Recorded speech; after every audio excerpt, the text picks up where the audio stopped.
Hello friends, तो आज का मेरा व्लॉग है वाराणसी का, जहां मैं आपको लेकर चलूंगी नमो नमः घाट, जो कि अभी नया बना हुआ है। और यहाँ की दीवारों पर इतने सुंदर पिक्चर्स बने हुए थे। मैंने कोशिश करी है कैप्चर करने की। वो आप देख सकते हो। यहाँ की जो मेन वो है, वहाँ पे 3 मूर्तियाँ बनी हुई हैं, जो कि नमस्ते मुद्रा में है, जो कि ये दर्शाती हैं कि यहाँ पर आने वाले अतिथि का वो स्वागत करती हैं। तो बहुत ही सुंदर आप देख सकते हो, दीवारों पर कलाकृति की हुई है, बहुत ही सुंदर, जो हमारी संस्कृति को दर्शाती है। और यहाँ पास ही हवाई पट्टी है, जो कि यहाँ पे आने वाले टूरिस्ट को बहुत ही आसानी रहती है यहाँ पर पहुँचने के लिए। तो ये आप देख सकते हो, जो 3 मुद्राएँ बनी हुई हैं बड़ी-बड़ी, ये कहते हैं कि ये यहाँ पर आने वाले हर टूरिस्ट की वेलकम करती हैं कि आप यहाँ पर आए हैं, तो हम आपका वेलकम करते हैं। तो यहाँ पर बच्चों के लिए बहुत सारे एक्टिविटीज़ भी थी, एन्जॉय करने के लिए, गाड़ी जिसमें बैठकर बच्चे एन्जॉय कर सकते हैं। और बराबर में ही ये रेलवे लाइन है, जो कि गंगा माँ के ऊपर से गुजरी हुई है। और बहुत ही सुंदर दृश्य था, मतलब मैं क्या ही बताऊँ, देखने लायक चीज़ है। और बहुत ही शांति का अनुभव आपको यहाँ पर होगा। और जो म्यूज़िक था वहाँ पर, बहुत ही धीमे-धीमे गंगा माँ की आरती वहाँ पर चल रही थी। शाम का इवनिंग टाइम है ये, बहुत ही सुंदर। और मतलब आपको इतना रिलैक्स मोड पर आप पहुँच जाओगे, तो फ़ील करने वाली चीज़ें हैं यहाँ पर, शांति का अनुभव।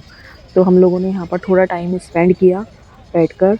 और उसके बाद हम लोग फिर उसके बाद गए गंगा जी के, जो यहाँ से लेकर और 80 घाट तक 7 या 9 घाट पड़े थे हमारे। तो हमने फिर वन बाय वन उन सब के दूर से नाव में बैठकर दर्शन किए। तो उन सब में मुझे मणिकर्णिका घाट सबसे अच्छा लगा। और क्योंकि उसके बराबर से कॉरिडोर था, और कॉरिडोर से वो इतना सुंदर लाइट्स पड़ रही थी, बहुत सुंदर। ये शिप यहाँ पर ना छोटे-छोटे क्रूज़ भी पानी में चल रहे थे, जो कि रात का इवनिंग टाइम था, 6 अराउंड 5:30 टाइम था। तो वो रात को लाइट्स इतनी खूबसूरत लग रही थी, छोटे-छोटे क्रूज़ वहाँ से निकल रहे थे, बहुत ही सुंदर। पूरा का पूरा ऐसा लग रहा था होटल, पूरे के पूरे होटल पानी में तैर रहे हों। तो मैंने तो फर्स्ट टाइम इस तरह का कुछ देखा था। शाम के टाइम में तो ये दृश्य बहुत ही सुंदर थे। और यहाँ पर जो मतलब पूर्णिमा के दिन जो भी आता है, या कार्तिक माह चल रहा था, तो कार्तिक माह में ये मान्यता है कि यहाँ पर ये बैम्बूज़ लगे हुए हैं। इन बैम्बूज़ में ऊपर एक बास्केट लगी हुई है, तो उस बास्केट में आप दिया जलाकर और फिर उसको ऊपर हैंग कर दो, तो आपकी विश पहुँच जाती है वहाँ पर। तो ये विश के लिए ये बास्केट लगाई हुई है, और इसको ऊपर हैंग कर देते हैं फिर दिया लगाकर। तो ये भी बहुत सुंदर था। मतलब ऐसा वो देखने को मिलता है कि हमारी यहाँ पर संस्कृति में क्या-क्या चीज़ें नहीं हैं, ये आप जाकर ही पता चलेगा वहाँ पर। तो पानी का बहाव भी बहुत तेज़ था। जो बोट वाले भैया थे, वो हम लोगों को किनारे पर नहीं लेके गए थे दिखाने के लिए, उन्होंने दूर से ही हम लोगों को दिखाया था। ये यहाँ पर फ़ोटोशूट चल रहा है कपल का। तो हम लोग ये दशरथ महल था शायद, दशरथ महल ऐसे कुछ करके इस घाट का नाम था, दशरथ घाट। तो बोट में बैठ के सारे घाट बहुत सुंदर लग रहे थे।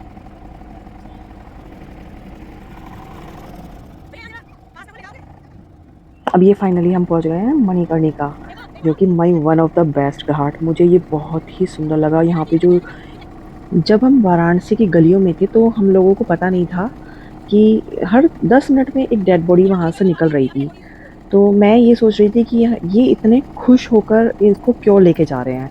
वो लोग, ऐसा नहीं लग रहा था कि वो बहुत उदास हैं, वो ऐसा लग रहा था कि काफ़ी मतलब उसको एन्जॉय कर रहे हैं। तो बाद में मुझे पता चला कि यहाँ पर अगर किसी का मोक्ष होता है, किसी को यहाँ पर अग्नि मिलती है इस घाट पर, तो उसे सीधे मोक्ष की प्राप्ति होती है। तो ये सभी घाटों में सबसे पवित्र घाट माना जाता है। और यहाँ पर सब आकर, मतलब जो भी यहाँ पर आता है, आधा घंटा रुककर जाने वाले को विदा करता है, और बिल्कुल भी दुखी नहीं होता है। उसको ये लगता है कि यहाँ पर आने वाले को अब मुक्ति मिल गई है। तो ये चीज़ मैंने यहाँ की बिल्कुल अलग देखी।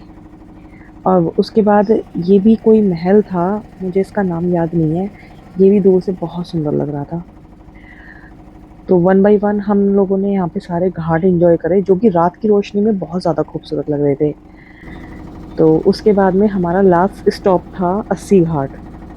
ये कहते हैं कि वहाँ पे 80 घाटों का मिलन होता है, और वहाँ पर शाम की आरती थी, वो भी बहुत ही खूबसूरत थी।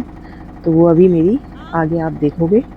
पानी की लहरें इतनी सुंदर लग रही थी ना कि उन्हें देखकर मुझे डर भी लग रहा था और अच्छा भी लग रहा था। तो हम पहुंच गए हैं 80 घाट। यहाँ पर ये सामने जो लोग बैठे हुए हैं, ये सब आरती का वेट कर रहे थे।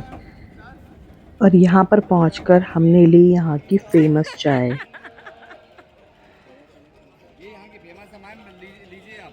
लो भाई फेमस चाय पिलाओ पहला मैं, है ना भैया, इसकी रेसिपी बता देना। रेसिपी बता देंगे अब, क्योंकि हम वहाँ मेरठ में, तो तुम हमें मिलने के नहीं।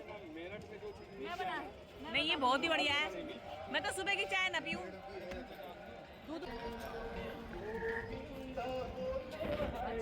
चाय बहुत अच्छी थी, ये लेमन टी थी। तो मैंने इन भैया से इसकी रेसिपी पूछी, तो इन भैया ने मुझे इसकी रेसिपी भी बता दी। 20 रुपये का काली मिर्च, 20 रुपये का जीरा, 10 रुपये का लौंग, 10 रुपये का दालचीनी, 10 रुपये का बड़ी इलायची। क्वांटिटी ये हो गया 2 पैकेट हाजमोला। हाजमोला की जो पाउच 1 रुपये की आती है, वो टोटल 20 पैकेट, 20 पाउच होना चाहिए। ठीक है। और काला नमक 100 ग्राम के आसपास आप डाल लीजिए। डालने के बाद एक बार चाय बनाने में टेस्ट कर लीजिए, अच्छा ना लगे तब फिर थोड़ा सा नमक और मिला सकते हैं। धन्यवाद। थैंक यू भैया, थैंक यू। तो इन भैया ने हमें चाय की विधि बता दी है। अब मैं आपको इसे डिटेल में आराम से एक्सप्लेन करूँगी। तो उसके बाद हम लोग गए आरती के लिए। आरती मैंने फर्स्ट टाइम देखी थी। ये ऋषिकेश में भी होती है और सेम ऐसे ही होती है, लेकिन जब हम ऋषिकेश गए थे तो हम लेट हो चुके थे, आरती तब तक हो चुकी थी।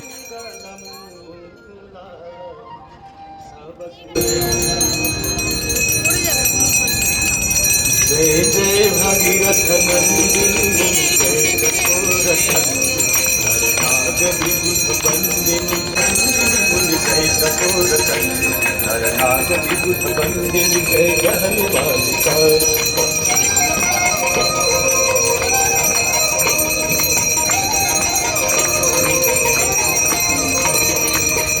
पद सरोजराधीश शीश भर विधान, पद सरोजराधीश।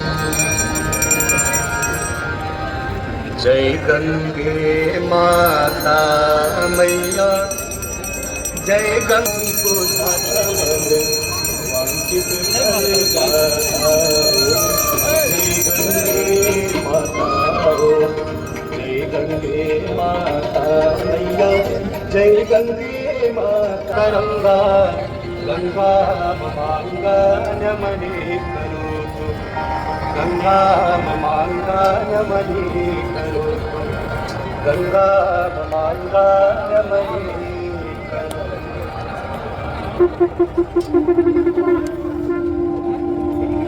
विकसित प्रभु के धरानी तल पे, जहाँ पाप के गुंज वहाँ बिरहा। और उसके बाद हम लोगों ने आरती ली और प्रसाद लिया।